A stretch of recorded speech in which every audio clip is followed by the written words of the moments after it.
El primero de la mañana. Con Analía Soria y Claudio Ponce de León. Más escuchás, más te informás. Vamos a hablar con un ingeniero agrónomo que, más allá de su título, que ha obtenido hace muchos años, es un profundo conocedor de lo que produce nuestro suelo, nuestra tierra, el campo argentino, sea el punto del país que sea, ¿no?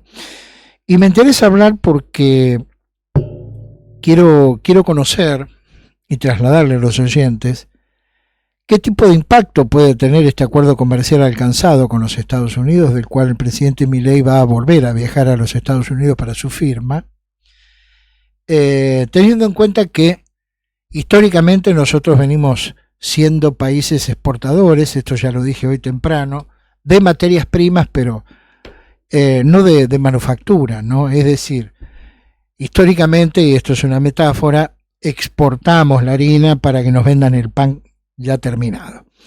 Mariano Winograd, el gusto de escucharlo nuevamente. Ponce de León lo saluda. ¿Cómo está? Hola Ponce, le hablo desde la finca Guayal, en el cerro arriba de Famaillá, la Catedral de la Palta en Argentina, aquí muy cerca de Dios. ¿Cómo está el día ahí? Radiante, crepitante, crocante, como decía Eliaseb, divino. Ayer llovió, pero hoy está divino. Bueno, ¿qué está haciendo ahí? Es lo primero que le voy a preguntar. Estoy con una misión israelí que vino a proponer las semillas varietales que ellos desarrollan en Israel como pies de palto. El palto históricamente se injertaba sobre pies criollos, o sea, sobre paltos criollos salvajes adaptados al lugar, y todas esas semillas se recolectaban para hacer brotar y sobre ellas se injertaba la palta Hass, que todos conocemos, la negrita, la palta rugosa de cáscara negra tan deliciosa al comer.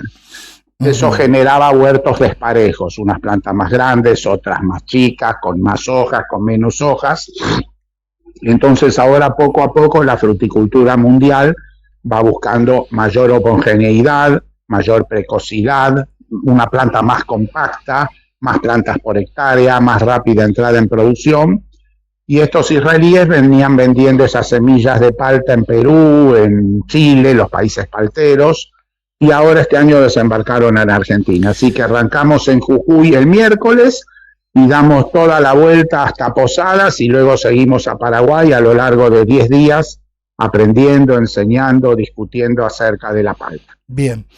Bueno, usted está en Tucumán y debo preguntarle si el clima político es propicio para hablar de este tipo de cuestiones que tienen que ver con la producción y fundamentalmente, como estamos ávidos de recursos, si nos deja recursos. El clima es propicio en todos lados porque la elección fue tan sorprendente que a todos nos ha hecho pensar.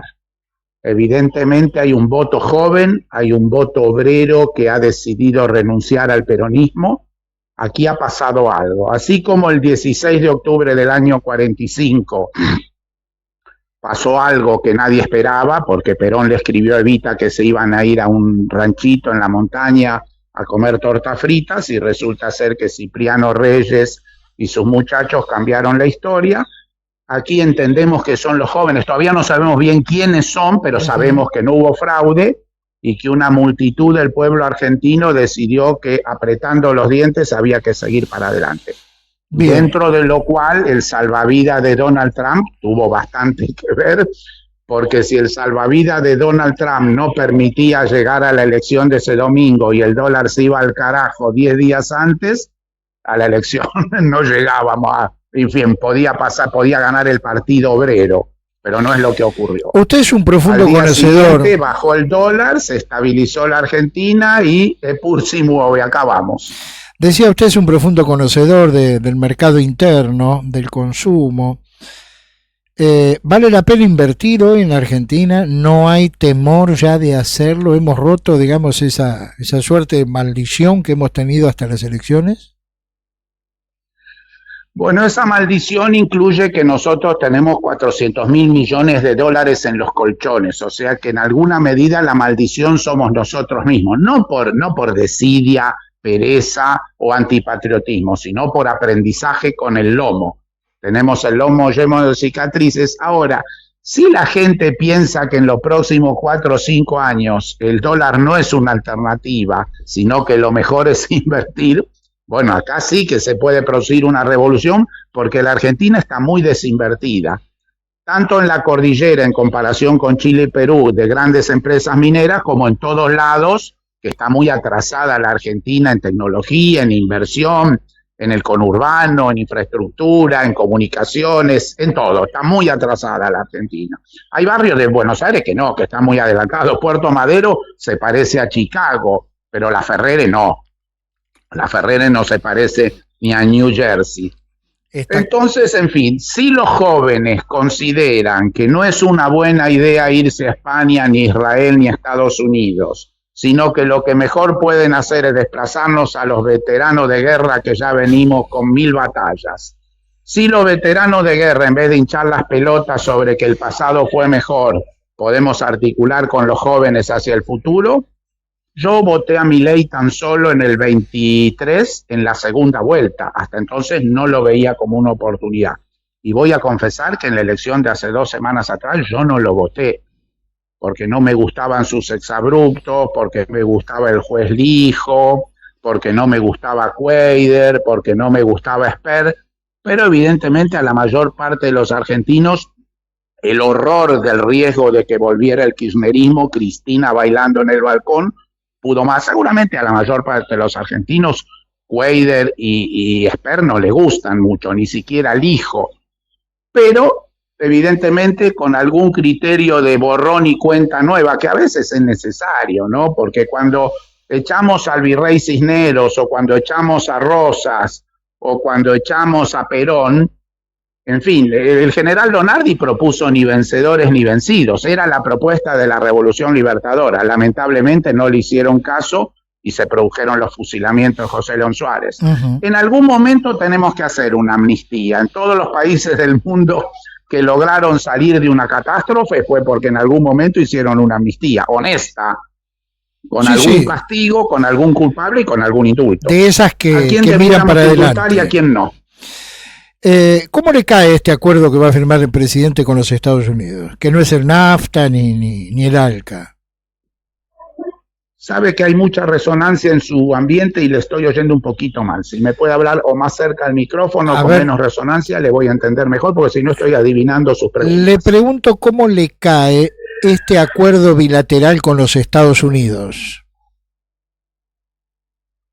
Bueno, a ver, nosotros en algún momento, cuando los norteamericanos hacen su revolución en 1776, agobiados por los impuestos, los franceses en 1789, cuando le cortan la cabeza a Luis XVI, y nosotros en 1810, había un espíritu revolucionario en el mundo, de la cual en alguna medida los norteamericanos fueron pioneros. Cuando fuimos, digamos, templo de la inmigración, Argentina un poco competía con Estados Unidos, el avance hacia el oeste, el ferrocarril. Cuando en algún momento Estados Unidos no tenía forma de comunicar el este con el oeste, las fragatas venían por el estrecho Magallanes. Si alguien quería exportar algo de Nueva York a Los Ángeles, tenía que venir por el estrecho Magallanes. Después se hizo el canal de Panamá. Después vino la cuestión Monroe, Saavedra Lamas, donde Monroe decía América para los americanos y Saavedra Lamas dijo para la humanidad. Pero tenemos que confesar una cosa: nosotros éramos una suerte de aliado estratégico del Imperio Británico. De hecho, cuando el pacto Roca-Runciman se dice Argentina es la perla del Imperio Británico, aunque no nos incluyeron en el Commonwealth. Resulta ser que antes de la guerra, cuando Churchill, primero Chamberlain va a Múnich y se rinde con Hitler, pero después Churchill dice sangre, sudor y lágrimas, y seguramente ellos pensaban que terminada la guerra, Inglaterra se iba a volver a consolidar como el imperio. No ocurrió. Perdió todo el imperio, no lo eligieron más a Churchill y el imperio se convirtió en Estados Unidos. Después vino la Guerra Fría, 2 imperios. Es cierto que ahora también hay 2 imperios que son China y Estados Unidos, capaz que es más pujante China que Estados Unidos, pero también es cierto que nosotros estamos en América y que en alguna medida es un continente de paz. Comparado con Asia y con África y con Medio Oriente y con la mismísima Europa, donde Rusia invade a su país vecino, Acá por ahora es inimaginable. Si en el siglo XIX tuvimos todo tipo de invasiones de un país al de al lado, por ejemplo, nosotros destrozamos al Paraguay, hoy es inimaginable que los problemas americanos se resuelven invadiendo al país de al lado.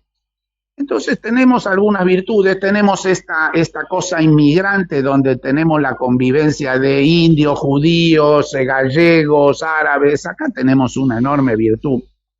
Yo quisiera ser optimista, pero por supuesto el desafío es de los jóvenes, que no están contaminados. Nosotros vivimos toda la vida con nuestra generación. Yo soy de su edad, yo soy del 56.